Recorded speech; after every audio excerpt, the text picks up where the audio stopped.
इतना अच्छा लगता देवी देवताओं की आवाज पे जयकारा लगाते हुए। हमको सबको वर्तमान का समय, इस समय के लिए तो कहा जाए कि देवता भी तरस रहे के काश कितना अच्छा समय मोदी जी का आया। जोरदार ताली बजा मोदी जी, योगी जी के इस समय के लिए। वर्तमान के दौर में अभी हम चुनाव की बेला में हैं, 3-4 दिन बाद वोट डलने वाले हैं और मैं जिसके सामने बोल रहा हूं ये यदुवंशियों की बड़ी संख्या मुझे मालूम है के साथ यहां बैठी हुई है। और ये हमारा सौभाग्य भी है कि हम ऐसे भगवान श्री कृष्ण से जुड़ते हैं जिन्होंने सदैव धर्म मार्ग पे चलना सिखाया। अपने जीवन काल में कभी अधर्म से समझौता नहीं किया, सदैव धर्म मार्ग की जय जय की। और मुझे इस बात का आनंद है आज मोदी जी के काल में हमारे इस देश के बदलते समय में जीवन के सब क्षेत्रों में लगातार बदलाव हम देख रहे हैं। आप कभी कल्पना कर सकते हो, आप तो इतनी बड़ी संख्या में हो। मेरी अपनी जिस जगह से मैं आता हूं उस विधानसभा में 500 यादव भी नहीं है, लेकिन उसके बावजूद भी आपके इस भाई को मौका देती है भारतीय जनता पार्टी और मुख्यमंत्री के पद तक पहुंचाती है। इसीलिए मैं आपसे भारतीय जनता पार्टी से जुड़ने की बात कहता हूं, क्योंकि ये खाली कहती नहीं है सबका साथ सबका विकास, ये करके बताती है। इसलिए इससे जुड़ने की बात कह रहा हूं। दुर्भाग्य से 12% से ज्यादा आबादी उत्तर प्रदेश की है और माननीय उनके पिताजी या बेटा जी इतनी बड़ी आबादी में कोई अपने में से एक बार किसी को मौका नहीं दिया। उनकी पार्टी 4-4 बार मुख्यमंत्री बनाती है लेकिन किसी यादव बंधु को मौका नहीं देती। इसका मतलब क्या हो गया? इसका मतलब हो गया उनका दायरा बहुत छोटा हो गया। अरे आनंद तो तब आए उन्होंने क्या हमारे घर से बन गए, अब गिन्नौर से मुख्यमंत्री बना के बता देते तो मालूम पड़ता है क्या तकलीफ आती उनको। ये अजय भाई ने सही कहा है कि आए थे समाजवादी के साथ बनने के, लेकिन अब विदा करने का वास्तव में विदाई करना चाहिए। जोरदार ताली बजाओ इस बात के लिए। और सरकार में बनना सरल है और बन करके अगर सार्थकता नहीं हो जाए तो क्या फायदा। अरे एक बार नहीं, 2 बार नहीं, 3 बार नहीं, 4-4 बार आपके यहां से मुख्यमंत्री बन जाए, सरकार बन जाए।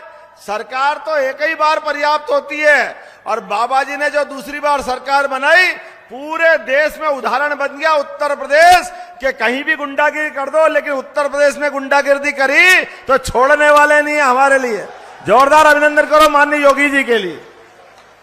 समय के साथ हम सब शपथ लेते हैं कि सरकार बनेगी, सभी जाति वर्ग धर्म से ऊपर उठ करके कानून और व्यवस्था की स्थिति बनाएंगे। ये केवल बोलने के नहीं बनाते, ये इन पे निभाने के लिए बनाते। उसी प्रकार से जैसे गरीब परिवार से निकल करके इस देश के प्रधानमंत्री श्रीमान नरेंद्र मोदी जी ने साबित कर दिया कि देश का प्रधानमंत्री कैसा होना चाहिए। जोरदार अभिनंदन करें श्रीमान नरेंद्र मोदी जी के लिए, जिनके कारण अपने देश में नहीं दुनिया के अंदर जहां कहीं भी 200 से ज्यादा देश है, लेकिन 200 से ज्यादा देश में हर एक कहीं बाहर के, यहां भारत तो छोड़ो, दुनिया के अंदर हर भारतवंशी का मान बढ़ाने का काम अगर किसी ने किया तो श्रीमान नरेंद्र मोदी जी ने किया है, जिनके माध्यम से हमारी सनातन संस्कृति गौरवान्वित हो रही। आप बाहर कहीं चले जाओ और आप जय जय श्री राम बोल दो, इसका मतलब है कि आप भारत से आए। वर्तमान का दौर इतना आनंद का बनाने का अगर किसी ने श्रेय दिया तो माननीय श्रीमान नरेंद्र मोदी जी और श्रीमान योगी जी ने दिया। हम अभिनंदन करें अपने नेताओं का। आज इस दौर में मुझे एक और बात जोड़ना है। मैं थोड़े दिन पहले शिक्षा मंत्री था और शिक्षा मंत्री में मेरे मन में भी कशिश थी कि हम अपने कॉलेज के बच्चों को शिक्षा देना चाहते हैं, लेकिन ये भी एक 5000 साल पुराना इतिहास है। भगवान कृष्ण ने गोकुल वृंदावन से आकर के कंस को मारा, लेकिन कंस को मारने के बाद शिक्षा को कैसी महत्ता दी कि वो उज्जैन जाके शिक्षा ग्रहण करने गए, सांदीपनी आश्रम में, और 64 कला, 14 विद्या, 18 पुराण, 4 वेद। हम सबको भी संकल्प करना, शिक्षा की महत्ता कितनी जरूरी है। भगवान ने वो शिक्षा का ग्रहण करी, आमने सामने कौरवों की सेना के बीच ऐसे संघर्ष काल में भी अपने मुख से जो गीता कही, आज दुनिया का सबसे पवित्र ग्रंथ बन गई गीता जी। हम उसको प्रणाम करें, उस काल को प्रणाम करें।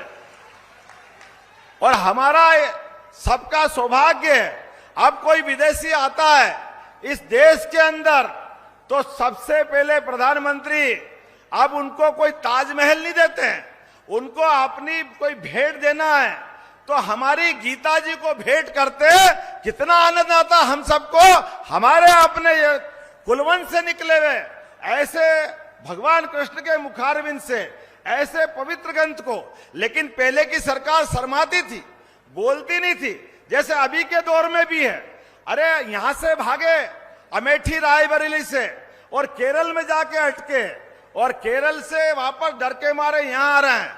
लेकिन आने और जाने में जिन जिन दल की दोनों की दोस्ती हो गई, दोनों की हिम्मत नहीं है। अरे हम तो कई फार्म भरने जाएं तो श्रद्धा के साथ कोई देव दर्शन कर लें, लेकिन ये कांग्रेस और समाजवादी के लोग ना तो मथुरा में नमस्कार भगवान को करने जा रहे हैं, ना राम जी के पास जा रहे हैं, तो इनको आशीर्वाद मिलेगा कहां से? कौन आशीर्वाद देगा इनको? ये केवल वोट लेने आएंगे, भगवान के ऊपर भरोसा नहीं है, श्रद्धा नहीं है, इतने बड़े वर्ग के अपमान कर रहे हैं। मैं तो बाबा जी के लिए धन्यवाद देना चाहूंगा, भगवान राम के मंदिर का आनंद आ गया। और अभी हमने सुना है, जैसे हमने बाबा महाकाल का, महालोक का आनंद कर दिया, बनारस का आनंद कर दिया। आपने कहा चुनाव के बाद की तैयारी है कि हम मथुरा में भी भगवान कृष्ण के आनंद करेंगे, ये इनका अपना संकल्प है। और मैं भी आपको बनाना चाहूंगा, जैसे ही मेरी सरकार बनी, हमने कहा मध्य प्रदेश में अयोध्या के बाद भगवान ने 11 साल चित्रकूट में गुजारे हैं, तो हम चित्रकूट में प्राधिकरण बना करके जहां जहां भगवान राम के चरण पड़े, जहां जहां भगवान कृष्ण के चरण पड़े, दोनों हर पूरे राज्य के अंदर हर स्थान को तीर्थ बनाएंगे। तीर्थ ये हमारी सरकार का निर्णय है, और हमारी सरकार ने निर्णय किया है शिक्षा के पाठ्यक्रम में भगवान कृष्ण के मुख से निकली हुई पवित्र गीता और भगवान कृष्ण के अलग अलग प्रसंग, भगवान राम के प्रसंग हम शिक्षा नीति में लाने वाले हैं। अरे हम भगवान राम और कृष्ण को शिक्षा नीति में नहीं लाएंगे तो किसको लाएंगे? डरने वाले डरते होंगे, हम नहीं डरते, हम मोदी जी के पट्टे हैं। मोदी जी की सरकार में इस बात को रखते हैं कि भगवान की दया से जो सनातन धर्म को गाली देने वाले हैं उनसे हिसाब चुकता करने के लिए, और ये जो भीषण गर्मी में आप सब बैठे हैं, ये सब राम और कृष्ण की संस्कृति को मानने वाले, सनातन संस्कृति को मानने वाले सभी अपने सनातन धर्मी बैठे हैं। निश्चित रूप से हम और आप मिलकर के एक नया इतिहास बनाएंगे। आने वाले समय में 7 तारीख के दिन जब वोट डले तो आप याद करना, ये हमको गालियां दे रहे हैं, मर्जियां जो जो बोल रहे हैं, जो जो बोलना सब बोलने दो, सब सुनते रहना।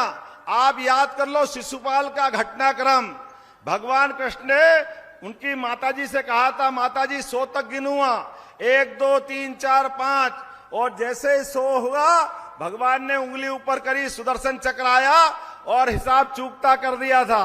आप भी अपनी उंगली बचा के चलना, जितने लोग यहाँ बैठे हैं, आपके हाथ में भी 7 तारीख के दिन सुदर्शन चक्र आने वाला है।